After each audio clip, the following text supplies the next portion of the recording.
যুক্তরাষ্ট্রের হুমকির মুখে ইরান, পাশে রাশিয়া ও চীন। সময়টা ইরানের জন্য খুবই কঠিন। যুক্তরাষ্ট্র যেন ছায়ার মতো পেছনে লেগে আছে।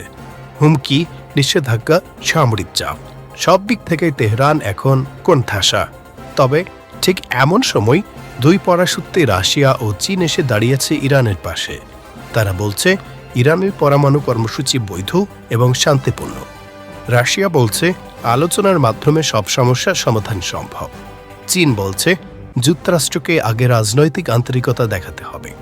এদিকে ইরানও বসেলে হাজার হাজার ক্ষেপণাস্ত্র, আধুনিক প্রযুক্তি আর উন্নত প্রতিরক্ষা ব্যবস্থা নিয়ে তারা তৈরি।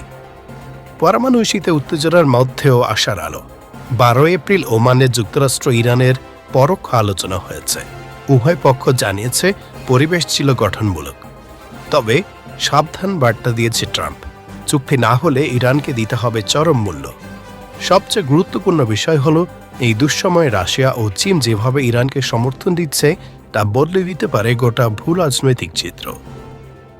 এরকম আরও নিউজ পেতে সাবস্ক্রাইব করুন এখনই।